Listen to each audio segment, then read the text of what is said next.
এবার আমি পেঁয়াজটাকে ভাজছি, এর মধ্যে আমি আদা রসুনের পেস্ট আর লঙ্কা দিয়ে দিয়েছি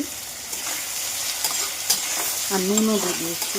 নুন দিলে পেঁয়াজ তাড়াতাড়ি গলে, পেঁয়াজটা একটু ভাজা ভাজা হবে,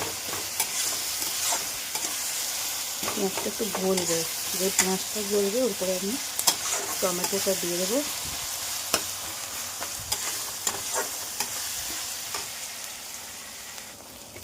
আমার পেঁয়াজটা হালকা হালকা ভাজা হয়ে গেছে, আমাদের টমেটোটা দিয়ে দেবো আমি।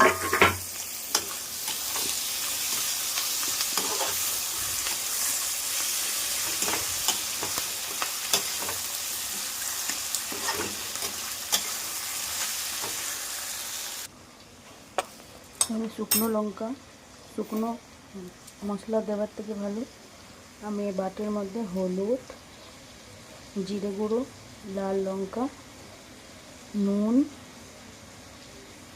আর গরম মশলা, সরি নুনটা দিতে ভুলে গেছি।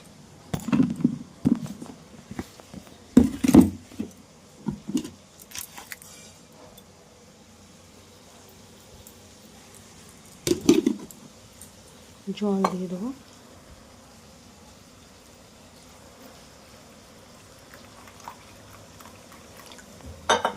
এটাকে মিলিয়ে নেব ভালো করে।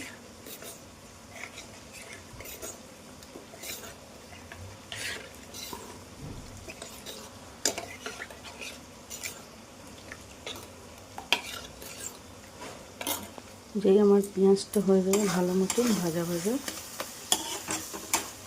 পেঁয়াজটা গলতে লাগবে, তারপরে আমি এটা দিয়ে দেবো। এটা দেওয়ার পরে চিকেনটা দিয়ে দেবো। তো দেখতে পাচ্ছ বন্ধুরা যে পেঁয়াজটা অলমোস্ট গলে গেছে। এবার আমি যে মশলাটা বানিয়ে রেখেছিলাম ওই মশলাটা আমি এর মধ্যে করে দেবো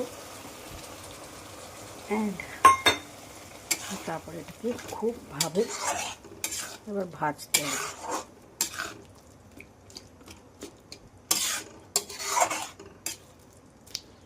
এবার মশলাটার সাথে পেঁয়াজটা ভাজা হবে, তারপরে আমাদের চিকেনটা দিয়ে দিতে হবে। দেখতে পাচ্ছ আমার চিকেনের মশলাটা অলমোস্ট ভাজা হয়ে গেছে। এবার আমি আমাদের চিকেনটা দিয়ে ঢেকে দেবো।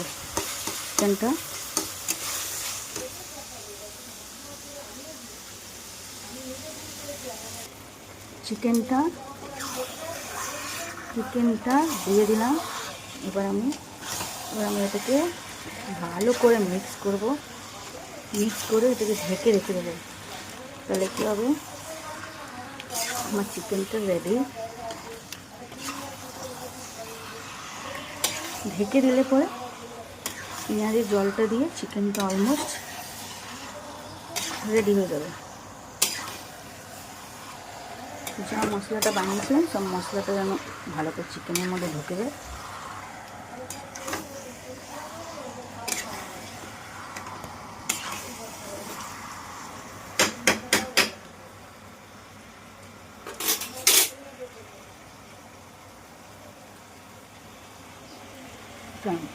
বাদে আমি দেখাবো চিকেনটা তৈরি হওয়ার পরে। চিকেনটা ফাইনালি তৈরি হয়ে গেছে, দেখতে পারছো অলমোস্ট হয়ে গেছে। বাস 2-3 মিনিট ফুটবে, তারপর আমি এটা বন্ধ করে দেবো। এমনি লাগছে কিছু দেখতে, কেন কি বেশি স্পাইসি দিইনি, আমার ঘরে অনেক কেউ স্পাইসি খায় না। তো আমার চিকেনটা হয়ে গেছে, আমি বন্ধ করে দিচ্ছি গ্যাসটা। তো দেখো এটা কিছু লুক এমনি লাগছে।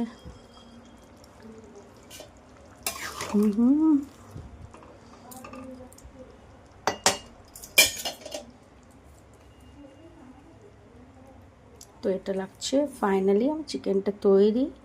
অনেক দিন পর রান্নাঘরে গেলাম, তো আমার সাথে থাকবে তোমরা।